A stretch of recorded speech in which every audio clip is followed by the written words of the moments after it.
Shalom, and welcome back to Middle East in less than 5 minutes. I'm Igal, your host. The masterminds behind today's wave of antisemitism.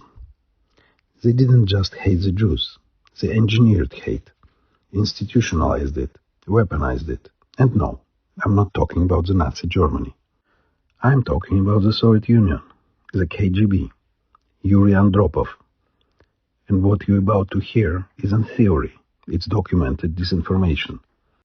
It's state-sponsored antisemitism on a global scale, with echoes you can still hear on college campuses, in UN resolutions, and in the hollow slogans of Free Palestine mobs waving swastikas next to the Palestinian flag. Let's get into it. The strategy of hate. You've probably never heard the name Operation Zig, but it's one of the most destructive intelligence operations in the 20th century. Zig, short for Zionist governments, was a KGB campaign greenlit under Yuri Andropov, aimed at branding Zionism as racism and Israel as a new Nazi state. And if that sounds familiar, it should, because the slogans the KGB wrote in the 1970s are still being screamed today, from Gaza to Toronto to the UN Human Rights Council. According to Ion Mihai Pasepa, the highest-ranking Soviet bloc defector to the US, Andropov said it outright. We needed to instill a Nazi-style hatred for the Jews throughout the Islamic world and turn this weapon of emotions into a terrorist bloodbath against Israel and its main supporter, the United States. That's not just anti-Semitism, that's industrial-scale ideological warfare. The goal wasn't peace, the goal was chaos. The Soviets didn't care about the Palestinians, they cared about global influence, and the Jews was an easy target.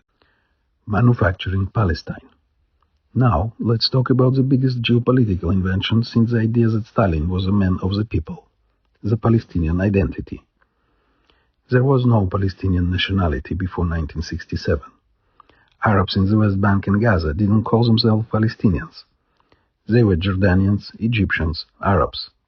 When the world spoke of Palestine and Palestinians, they were referring to Jews. Look up Palestinian Airlines or Palestinian Post, for example. The term Palestinian was repurposed by the KGB.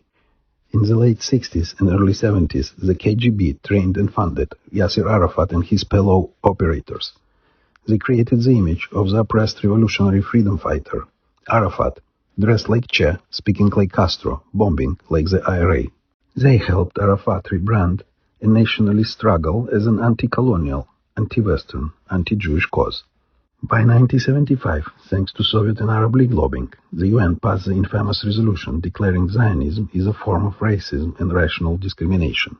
That resolution was written by Soviet allies, and the Arab world fed a steady diet of Soviet anti-Jewish propaganda, bought into it.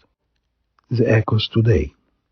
So if you are wondering why a kid in Brooklyn waves a Palestinian flag next to a sign saying Zionists are Nazis, thank the KGB.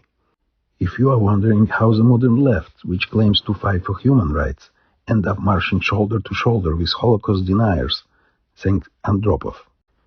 The legacy of Soviet disinformation is alive and well, and the Jews, we're still the target.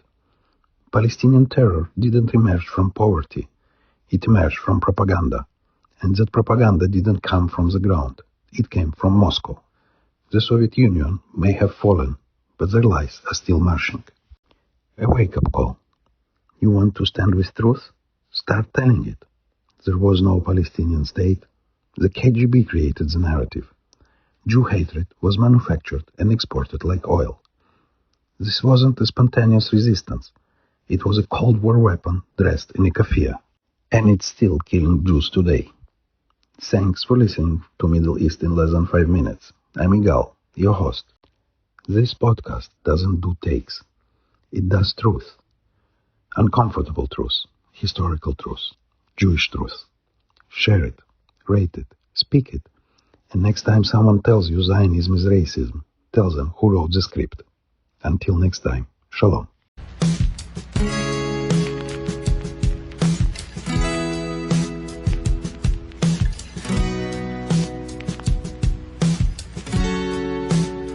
Uh-huh.